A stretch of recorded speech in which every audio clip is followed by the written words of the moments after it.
Oh, yes, Mzansi, carry on diving deep with us as we explore all things nature, highlight the importance of it, and especially the chaos going on right now when it comes to climate change. Climate change encompasses not only the warning of the planet, but also the associated shifts in climate patterns and the consequences that they bring.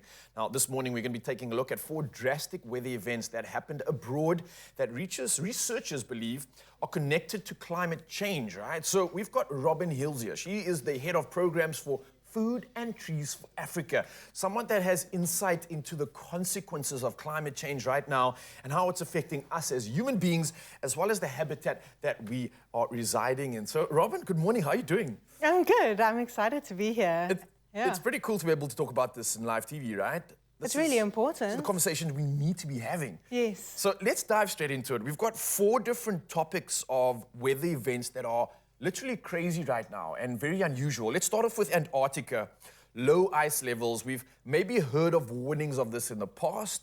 It seems to be happening. It seems like there's an increase in the ice melting now more than ever. What's going on here and how dangerous is this actually for us? What are the actual consequences of this if this was to carry on, what would I say, like if the melt were to continue? Yeah. So since 1979, we've been observing the increase and decrease, the seasonal size of Antarctica. Yes. And it's a natural progression, but what we're noticing is that it's becoming escalated, it's exacerbated every year. And the shrink that happens in the warmer seasons is natural, but it's shrinking far more than ever before. Okay. And with all of these large spaces, whether it's Antarctica or the Amazon, these are ecosystems that reduce the effects of climate change because they buffer the natural systems and they keep the web of life on our globe in balance. Yeah. And we use them as a measurement tool to understand the changes that are happening on our globe and to measure the climate changes, because these extreme weather events that we're going to be discussing are symptoms of an imbalance caused either by human beings or natural changes on our globe. But most importantly, we need to be able to monitor them so that we can prepare ourselves so that we can live lightly on the planet, we can manage our carbon footprint, and we can adapt and mitigate these sorts of climate changes. All right, so the threat is not only the fact that the world's changing, but the rate that it's changing and how it's affecting us, which is becoming more negative than anything else right now, right? Yeah, there's a cascade. What is the worst case scenario here when it comes to the ice situation? I mean, can Antarctica completely melt altogether? Is that a possibility? I think we probably won't be around if that happens.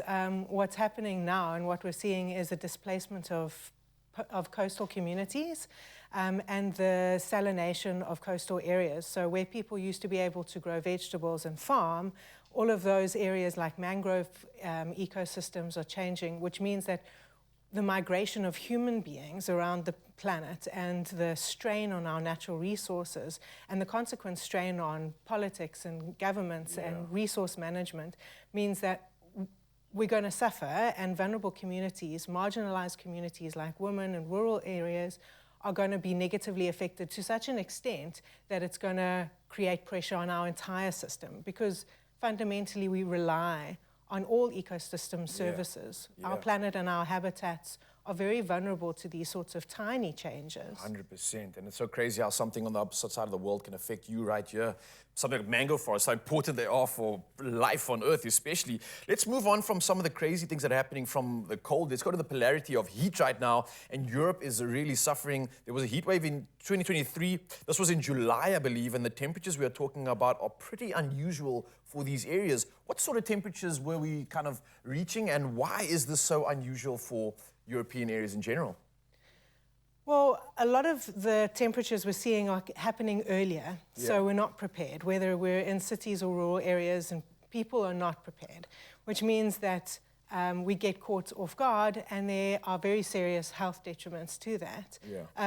We're seeing an increase in temperatures of 1.5 degrees, which sounds like a tiny amount, but it's massive because the way that our web of life is created and maintained requires balance. It's a fine balance. It's a very fine balance. So, I mean, there were health warnings that when people get too hot or are experiencing the heat wave, they must stay cool, they must stay indoors, they must close their curtains, they must wet cloths and put them over their heads and on their necks. I mean, you saw the bear in the swimming pool. That's really unusual in California, and Florida's been experiencing that.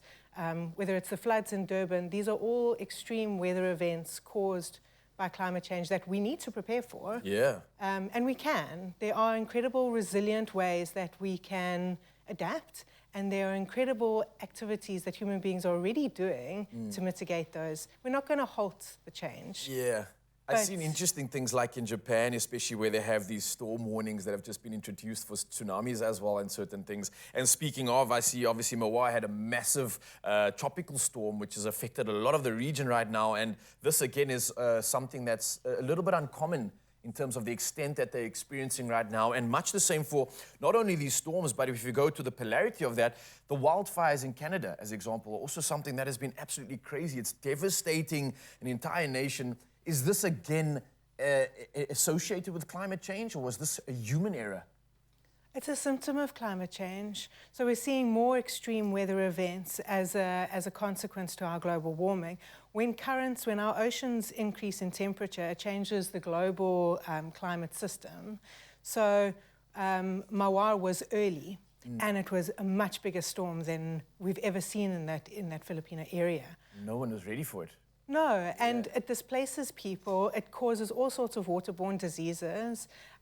We're seeing that storm water drains, if they're not empty already, cities can't manage. So in terms of resilience, there are so many ways for us to reduce the effects of climate change, whether it's planting trees or protecting habitats or preserving very sensitive areas which absorb a lot of that pressure that climate change can put on us. Well, Robin, thank you so much for coming through. I know there's so much we could speak about when it comes to the climate, what's going on and the changes around it, but I think just having this conversation is important. Also to highlight the fact that every little bit adds back to the value and adds to the kind of war we're going on against climate change right now. So I think for you, Mzansi, this is a great conversation to have with anybody around you. I think it's important to do your part as best you can, because essentially we're entering into a period where we have no control over in terms of what's currently going on, but we can change the future right now. I mean, we can make things a little bit easier for ourselves. So Robin, thank you for coming through. This is an absolutely great conversation, and we'll carry on diving into nature right now. Mzansi, let's keep it going.